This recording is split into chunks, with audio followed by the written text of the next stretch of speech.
একটি সম্পর্ক হলো বাইসাইকেলের মতো, যা চালানোর জন্য কেবল দুজন মানুষের ভারসাম্যের প্রয়োজন হয়। কিন্তু এই দুইজনকে সাহায্য করার নামে যখন তৃতীয় কেউ হ্যান্ডেল ধরতে আসে, তখন সাইকেল আর তার গন্তব্যে পৌঁছায় না, বরং মুখ থুবড়ে পড়ে যায়। সম্পর্কের ক্যানভাসে এই তৃতীয় ব্যক্তিটি হলো এক অদৃশ্য উইপোকা, যা ভেতর থেকে ভালোবাসার খুঁটিগুলোকে আস্তে আস্তে খেয়ে ফেলে।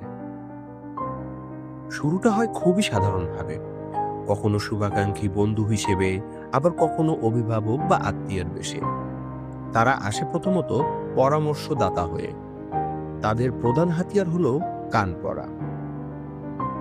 যে মানুষটি গতকাল পর্যন্ত আপনার কাছে সবচেয়ে বিশ্বাসযোগ্য ছিল, তৃতীয় ব্যক্তির কথায় আজ তাকেই আপনার সন্দেহ হতে শুরু করবে। তারা বলে, সে তোমাকে এইটা বলল, আমি হলে তো কিছুতেই মানতে পারতাম না। ব্যাস, হয়ে গেল। এই একটি বাক্যই আপনার ইগোকে উস্কে দিচ্ছে। আপনি তখন নিজের সঙ্গীকে আর ভালোবাসার চোখে দেখেন না, দেখেন ওই তৃতীয় ব্যক্তির ধার করা চশমা দিয়ে।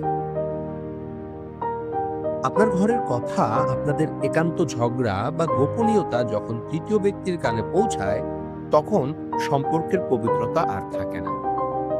দেখা যায় সঙ্গীর মান ভাঙানোর চেয়ে আপনি তৃতীয় ব্যক্তিকে খুশি করতেই বেশি ব্যস্ত হয়ে পড়ছেন। ধীরে ধীরে আপনাদের মাঝে আমরা শব্দটি হারিয়ে যায়, আর শুরু হয় তুমি বনাম আমির লড়াই। আর যার রেফারি হয় ওই বাইরের মানুষটি। মনে রাখবেন, তৃতীয় ব্যক্তিটি কিন্তু দিন শেষে তার নিজের জীবনেই ফিরে যাবে, কিন্তু আপনাদের সংসারে যে আগুন সে লাগিয়ে দিয়ে গেল, সেই আগুনে পুড়তে হবে কেবল আপনাদের দুজনকেই। প্রিয় শ্রোতা, নিজের সম্পর্কের চাবি কখনোই অন্যের হাতে দিবেন না। আপনাদের সমস্যাগুলোর সমাধান আপনারা নিজেরাই করুন।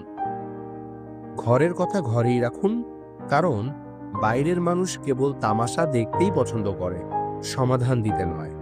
যে মানুষটি আপনার সবটুকু জানে, তাকে বিশ্বাস করুন, বরং তাকে নয় যে কেবল আপনার কান ভারী করতেই ব্যস্ত।